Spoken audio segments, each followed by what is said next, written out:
Well, good morning. It's Tuesday morning, and we're reading from Acts 22:30 through 23:11, which says, "On the next day, desiring to know the real reason why he was being accused by the Jews, he unbound him and commanded the chief priests and all the council to meet.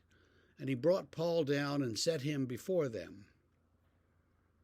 And looking intently at the council, Paul said, 'Brothers, I have lived my life before God in all good conscience up to this day.'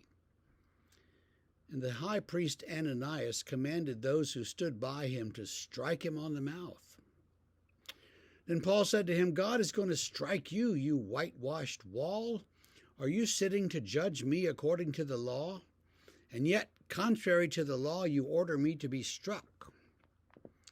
Those who stood by said, 'Would you revile God's high priest?' And Paul said, 'I did not know, brothers, that he was the high priest. For it is written, you shall not speak evil of a ruler of your people.' And when Paul perceived that one part were Sadducees and the other Pharisees, he cried out in the council, 'Brothers, I am a Pharisee, a son of a Pharisee. It's with respect to the hope and resurrection of the dead that I'm on trial.' When he said this, a dissension arose between the Pharisees and the Sadducees, and the assembly was divided.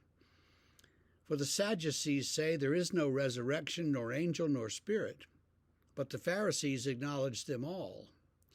Then a great clamor arose, and some of the scribes of the Pharisees' party stood up and contended sharply.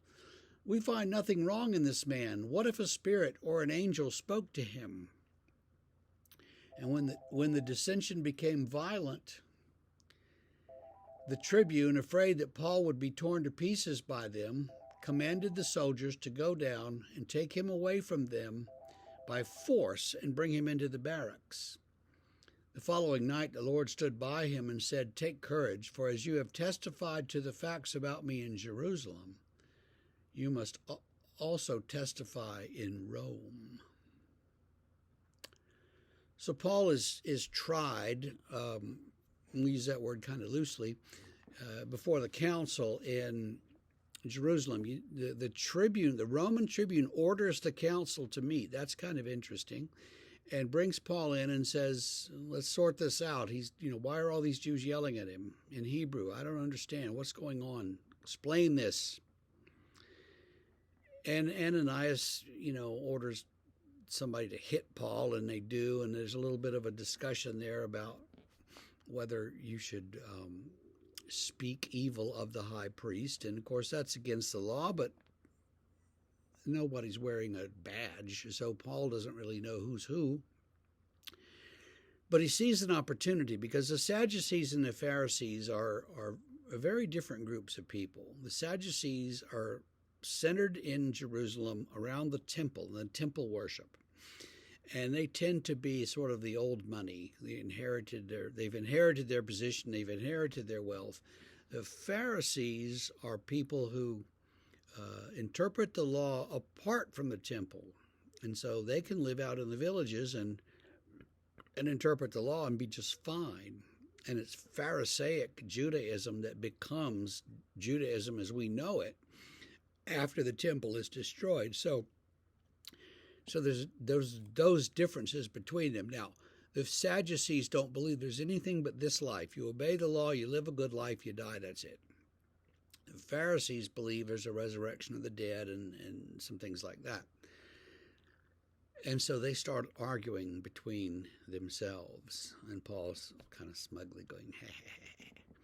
And so eventually the tribune removes Paul from the proceedings and puts him back in jail, and that's that. And God says, you're going to go to Rome. Don't worry, I'm going to get you to Rome. So that's where he leaves us. So what does that tell us today? I guess if Paul is never afraid to use a situation. When he was about to be beaten, he says, "Excuse me, I'm a Roman citizen. Does that matter?" And here he says, "I'm a Pharisee. Does that matter?" And he's always using these situations to his own advantage. And I think in some ways we could do that too if we really needed to.